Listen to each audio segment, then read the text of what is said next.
নমস্কার, আমি রাখি আরও একটি নতুন ভিডিওতে সবাইকে অনেক স্বাগত জানাই।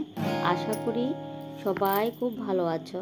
তোমাদের মাঝে ভিডিও নিয়ে আসলাম আমি কিভাবে শ্রাবণ মাসের প্রথম সোমবার শিব পূজা করলাম।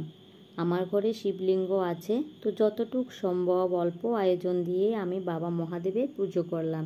তাহলে চলো ভিডিও শুরু করি। শ্রাবণ মাসের 4টি সোমবার আমাদের কাছে ভীষণ গুরুত্বপূর্ণ। আর যে কোনো পুজোর দিন একটি ঘিয়ের প্রদীপ অবশ্যই জ্বালিয়ে রাখবে। প্রদীপটা মাটির প্রদীপ যেন হয় এটাও লক্ষ্য রাখবে। যদি পিতলের থাকে তাহলে পিতলেরও জ্বালাতে পারো। তো আমার ঘরে মাটির প্রদীপ আছে, আমি মাটির প্রদীপ জ্বালিয়ে নিলাম। মহাদেবের পূজায় অবশ্যই ঘণ্টা বাজাতে হবে। তো প্রথমে চলো গঙ্গার জল দিয়ে আগে পূজার সামগ্রীগুলোকে আমি শুদ্ধ করে নিলাম।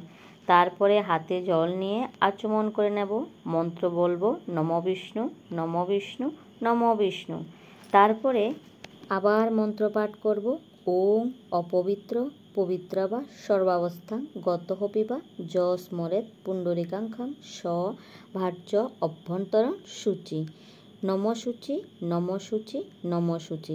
তো প্রথমে দই দিয়ে আমি অভিষেক করে নেব মহাদেবকে। তারপরে এক এক করে প্রত্যেকটা সামগ্রী দিয়ে আমি অভিষেক করব। তো দই দিয়ে যখন অভিষেক করবে তখন একটা মন্ত্র পাঠ করে নেবে। যদি না জানা থাকে তাহলে ওম নমঃ শিবায় বললেও হবে। দই দিয়ে যখন স্নান করাবো তখন মন্ত্র পাঠ করব ওম হিং অঘোরায়ে নমঃ।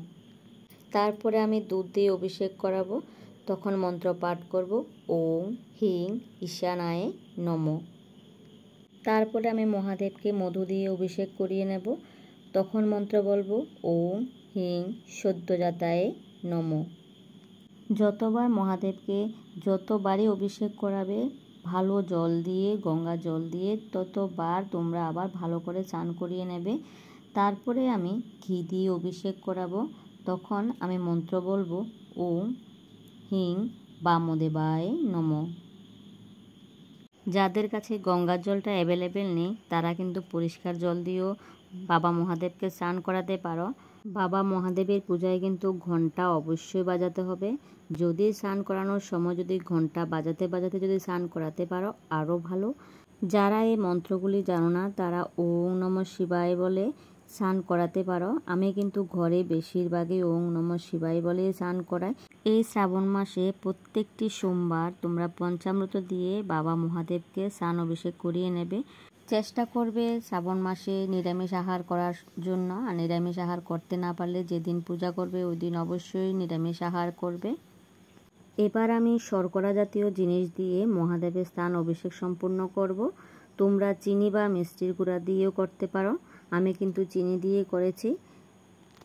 সব শেষে ভালো গঙ্গার জল দিয়ে তোমরা কিন্তু বাবাকে আবার সুন্দর করে স্নান করিয়ে তারপরে বাবার গায়ে ভালো করে একটা কাপড় দিয়ে মুছে নিয়ে শরীরটাকে ভালো করে মুছে তারপরে তুমি যে পাত্রে রেখে পূজা করো ওই পাত্রে উঠাবে। আমি সব শেষে গঙ্গার জল দিয়ে বাবা মহাদেবকে স্নান অভিষেক করে নিলাম। বাবা মহাদেবের সঙ্গে সঙ্গে আমি কিন্তু গোপুসোনাকেও স্নান অভিষেক করে নিলাম, সঙ্গে গণেশ ঠাকুরকেও স্নান অভিষেক করে নিলাম। তারপরে আমি সিংহাসনে উঠালাম, সুন্দর করে বেলপাতা দিয়ে বাবা মহাদেবের আসনে সুন্দর করে সাজিয়ে নিলাম। আর যেখানে সাজিয়ে নিলাম ওখানে আমি দিলাম আকন্দ ফুলের মালা, পৈতা আর চন্দন দিয়ে তিলক দিলাম। এটা কিন্তু অবশ্যই দেবে। প্রথম সোমবারে আমি পূজা করেছি আতপ চাউল দিয়ে। বাবা মহাদেবের এই প্রথম সোমবারে প্রথম পূজাতে অবশ্যই আতপ চাল অর্পণ করবে। বাবা কিন্তু ওই দিন কিন্তু আতপ চাল অর্পণ করলে অনেক খুশি হয়ে যায়। একটি বেল অবশ্যই বাবা মহাদেবকে দেবে। বাবা মহাদেবের পূজায় অবশ্যই বেলপাতা দেবে। লক্ষ্য রাখবে বেলপাতাগুলো যেন নিখুঁত হয়। 3টি বেলপাতা, 5টি বেলপাতা, 11টি বেলপাতা, যার যতটুকু সাধ্য তোমরা অবশ্যই বেলপাতাগুলো নিখুঁত দেখে বেলপাতায় চন্দন লাগিয়ে বাবাকে অর্পণ করবে। আকন্দ ফুল অবশ্যই দেবে। ধুতুরা ফুল যদি তুমি পাও তাহলে অবশ্যই ধুতুরা ফুল দেবে। বাবার পূজায় সব থেকে জরুরি বাবার পৈতা দিতে হবে। পৈতা আর ঘণ্টা, শ্বেত চন্দন আর বেলপাতা এগুলি কিন্তু অবশ্যই বাবার পূজাতে দেবে। এগুলি খুবই জরুরি। বাবা কিন্তু বেলপাতায় খুব খুশি হয়। তুমি যদি 3টা বেলপাতা বাবার মাথায় দিয়ে তোমার মনস্কামনা বাবার চরণে রাখো অবশ্যই পূরণ হবে। তো তো বাবার পুজো করতে গেলে অবশ্যই লক্ষ্য রাখবে পৈতা, বেলপাতা, চন্দন এগুলি যেন অবশ্যই থাকে। বাবাকে আমি পুজো দেওয়ার সময় বাবার ভোগে যে ফল দেব আমি ওগুলিকে পুরোটা আস্তা দিলাম, আমি কেটে দিলাম না। তোমরাও কিন্তু চেষ্টা করবে আস্তা ফল দিতে। আর বাবার চরণে যে বেলটা নিবেদন করলে এটা তোমরা গ্রহণ করবে না, এটা জলে ভাসিয়ে দেবে।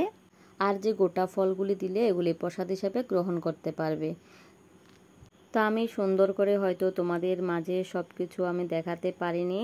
তো আজকের মতো তাহলে বিদায় নিচ্ছি, পরবর্তী ভিডিওতে আবার অবশ্যই দেখা হবে।